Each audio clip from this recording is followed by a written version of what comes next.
जय श्रीमन नारायण।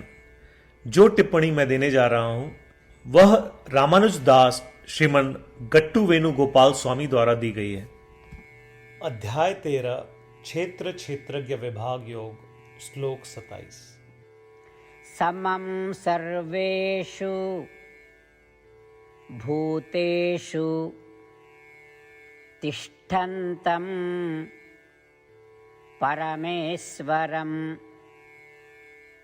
विनश्यत्सु अविनश्यन्तं यः पश्यति स पश्यति। ओम। गीताचार्य श्री कृष्ण परमात्मा हम सभी को अर्जुन के साथ क्षेत्र क्षेत्रज्ञ विभाग योग सिखा रहे हैं। परमात्मा कह रहे हैं, अर्जुन, सभी शरीरों में आत्मा है। आत्मा शरीर में निवास करती है और शरीर में स्थित इंद्रियों और मन को नियंत्रित करती है। इसलिए हम उस आत्मा को शरीर के संबंध में परमेश्वर कहते हैं। लेकिन यद्यपि शरीर अलग अलग प्रतीत होते हैं, मगर उनके भीतर की आत्मा एक ही है, वो ज्ञान का स्वरूप है। इसके अलावा भले ही वे शरीर नाशवान हो, आत्माएं अविनाशी रहती हैं। जिनके पास यह समझ है वे ही सच्चे और वास्तविक ज्ञानी हैं। और जो कोई भी इस जागरूकता के साथ सभी शरीरों और आत्माओं को देखता है, वह एक वास्तविक दृष्टा है। ऐसा कहकर श्री कृष्ण परमात्मा शरीरों और आत्माओं के प्रति हमारी समझ को स्पष्ट कर रहे हैं। इसलिए जब भी हम शरीरों को देखें तो हमें यह स्पष्ट समझ होनी चाहिए कि सभी शरीर नाशवान हैं, लेकिन उन शरीरों में जो आत्माएं हैं वे नाशवान नहीं। और भले ही शरीर अलग अलग दिखाई देते हों, लेकिन शरीर के अंदर की आत्माएं एक ही ज्ञान का स्वरूप है। श्री कृष्ण परमात्मा की शिक्षाओं का ध्यान करते हुए आइए हम श्रीमन नारायण को प्राप्त करने के उद्देश्य से अपने शरीर का सर्वोत्तम उपयोग करना शुरू करें। आइए हम श्रीमन नारायण के प्रति समर्पण करें और श्री कृष्ण परमात्मा के शब्दों को श्लोक के रूप में वैसे ही दोहराएं जैसे वे हैं। समं सर्वेषु भूतेषु तिष्ठन्तं परमेश्वरं विनश्यत्स विनश्यन्तं यः पश्यति स पश्यति। श्रीमद् भगवद गीता का संपूर्ण सार श्री कृष्ण परमात्मा द्वारा अध्याय 18 श्लोक 65 से 70 में 8 कार्य करने के लिए दिया गया है। श्री कृष्ण कहते हैं, मुझे वे लोग पसंद है जो इन 8 बातों का पालन करते हैं।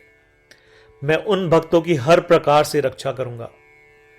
श्री कृष्ण परमात्मा द्वारा बोली गई संपूर्ण भगवद गीता को सुनने के बाद अर्जुन कहते हैं, करिष्ये वचनम तव, जिसका अर्थ है, कृष्ण, मैं वैसा ही करूंगा जैसा आप कहेंगे। यही कारण है कि श्री कृष्ण ने अर्जुन को सभी प्रकार की सफलताएं और जीत प्रदान की है। आइए परमात्मा को वचन दे कि हम इन 8 कर्मों का पालन करेंगे। ऐसी कोई पूजा, तप या यज्ञ नहीं है जो परमात्मा को यह शब्द देने से बढ़कर हो। मैं कहूंगा कि ये 8 प्रतिज्ञाएं हमें करनी चाहिए। कृपया आप सभी इन्हें अपने दिल और दिमाग में सोचें। इस प्रकार श्री कृष्ण को अपना वचन देते हुए आइए हम सभी श्री कृष्ण के सुंदर चेहरे को खुशी से चमकते हुए देखें और आनंद का अनुभव करें। जय श्रीमन नारायण। ये है हमारे 8 वचन। हमारा पहला वचन, हे श्रीमन नारायण, जैसा आपने निर्देश दिया मैं हमेशा आपका ध्यान करूंगा और आपके बारे में सोचूंगा। हमारा दूसरा वचन, हे श्रीमन नारायण, जैसा कि आपने सलाह दी मैं हमेशा आपका भक्त रहूंगा। हमारा तीसरा वचन, हे श्रीमन नारायण, मैं अपने सभी कार्य आपकी सेवा के रूप में और आपकी संतुष्टि के लिए करूंगा। हमारा चौथा वचन, हे श्रीमन नारायण, जैसा कि आपने अनुसरण करने के लिए कहा था मुझे पूरा विश्वास है कि मैं आपका हूं और मैं हमेशा अपने हाथ जोड़ूंगा और आपको नमस्कार करूंगा।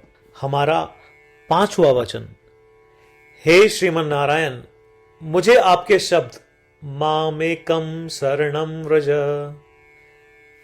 याद आते हैं जो आपने सिर्फ और सिर्फ आपको ही समर्पण करने को कहा था।